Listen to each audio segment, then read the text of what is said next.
Saya nggak mungkin bersama Pak Prabowo karena saya tidak mungkin berada di barisan di mana ada seseorang yang punya sejarah kelam terhadap penculikan aktivis bangsa ini, di mana saya nggak mau, dan itu sampai sekarang Pak Prabowo tidak pernah berhasil mengklarifikasinya di hadapan Komnas HAM. Yang kedua, ya saya lihat memang Pak Jokowi menginspirasi kita semua. Bagi saya anak muda dan bagi kita semua anak muda, Pak Jokowi itu inspirator. Kenapa? Karena ada seseorang yang bukan siapa-siapa, dia bisa berhasil jadi pengusaha, dia bisa berhasil menjadi wali kota Solo, menjadi gubernur, menjadi presiden dan berhasil. Gitu. Jadi wali kota Solo dia berhasil, jadi gubernur DKI meskipun belum selesai, beliau berhasil mencetuskan kartu Jakarta Pintar yang sekarang dirasakan oleh banyak banget masyarakat Jakarta, warga Jakarta. Dan sekarang ketika beliau memimpin jadi kartu Indonesia Pintar. Pak Jokowi itu adalah presiden yang memberikan perlindungan kepada orang-orang miskin. Kartu keluarga sejahtera, kartu Indonesia Sehat, kartu Indonesia Pintar itu beliau fokuskan. Dan yang saya lihat Pak Jokowi ini pemimpin yang ketika bicara berpihak pada anak muda, beliau bukan hanya sekedar retorika semata. Dan beliau mendengar anak-anak muda, beliau bukan hanya hadirkan kita-kita yang muda dalam tim kampanye nasional, tapi beliau undang komunitas-komunitas startup itu, kadang-kadang juga socialpreneur. Kita lihat sering banget, kita lihat bolak-balik ada Ruang Guru, ada Gojek, dan Pak Jokowi mendengar mereka dan memberikan dukungan kepada mereka. Jadi semua persoalan bangsa ini bukan hadir 4 tahun Pak Jokowi. Bangsa ini punya masalah yang banyak dan Pak Jokowi sekarang mencoba menyelesaikan dalam kurun waktu 4 tahun ini, 5 tahun ini, dan bahkan terpilih 1 periode lagi. Saya nggak mungkin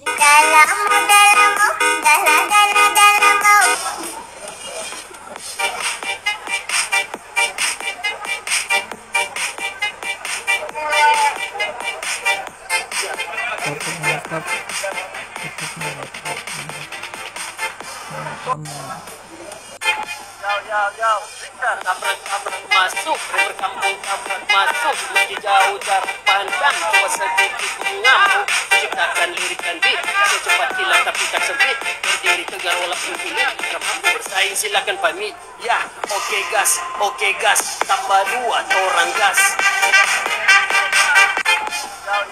kalau Pak Prabowo dan Pak Ganjar bersatu, siapa yang jadi capres? Nah, ini berat nih pertanyaannya nih. serem juga. Iya. Dari hijau tergantung nih dia. Enggak, gua akan jawab siapa akan jadi capres.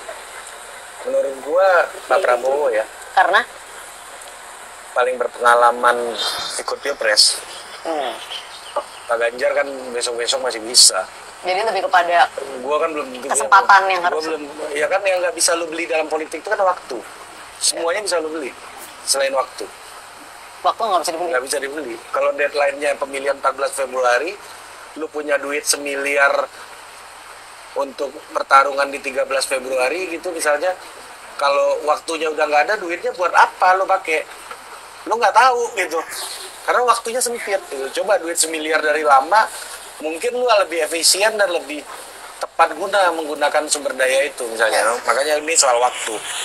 Kalau balik ke agama gua kan, gua kebetulan sih, mak gua muslim, Ini lahir ya, muslim. Imam Ali itu pernah bilang, kalau ada banyak pilihan, pertimbangkan aspek waktu. Jadi waktu. benar nih benar. Bagus nih kata-kata. Ya. Pertanyaan kedua, kalau diminta jadi konsultan politiknya Pak Ganjar, Pak Anies, atau Pak Prabowo, mana yang diterima? 3 datang di capres. Wah, Mas Ari. Yang paling gede lah. enggak. Kalau gue ya, kalau lu tanya gue sebagai konsultan ya, yang paling menarik buat gue itu sekarang justru Pak Prabowo. Karena lu apa ya?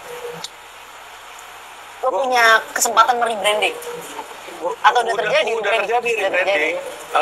Ruangnya lebih luas saja menurut gua. Karena ruang yang lebih luas tuh maksudnya gini.